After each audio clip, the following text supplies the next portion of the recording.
நான் வேலை முடிச்சு வீட்டுக்கு வந்ததும், என் பையன் குடுகுடுன்னு ஓடி வந்து, "அம்மா, அம்மா அப்பர் சிக்கன் வாங்கி வச்சிருக்காங்க. ஏதாச்சும் புதுசா செஞ்சு குடும்மா" அப்படின்னு கேட்டான். நானும் சரி எப்பவும் போல இல்லாம கலர்ஃபுல்லா செஞ்சு குடுத்தா விரும்பி சாப்பிடுவான்னு சொல்லி, சிக்கன் கீமா ஸ்ப்ரிங் ரோல் செஞ்சேன். நேச்சுரலா கலர் குடுக்கறதுக்காக மிக்ஸர் ஜார்ல கொஞ்சமா கொத்தமல்லி, இஞ்சி, உப்பு, தண்ணிய போட்டு ஒரு ஜூஸாவும், கேரட்டு, இஞ்சி, உப்பு, தண்ணிய போட்டு இன்னொரு ஜூஸாவும் செஞ்சு வச்சுக்கிட்டேன். சரி வாங்க எப்படி செய்யறதுன்னு பார்ப்போம். 2 பவுல் கோதுமை மாவுல ஏற்கனவே ரெடி பண்ணி வச்சிருந்த ஜூஸ ஊத்தி 2 விதமா மாவ பெசஞ்சு வச்சுக்கலாம்.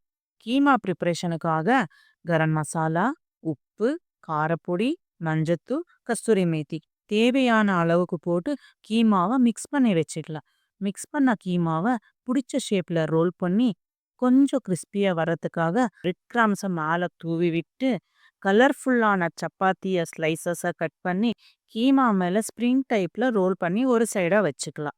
ஸ்டவ் ஆன் பண்ணி கடாய் வச்சு எண்ணெய் ஊத்தி எண்ணெய் சூடானதும் கீமா ரோல் அதுக்குள்ள போட்டு டீப் ஃப்ரை பண்ணி எடுத்துக்கலாம். கலர்ஃபுல்லான chicken keema spring roll ready. நீங்களும் வீட்ல ட்ரை பண்ணி பாருங்க.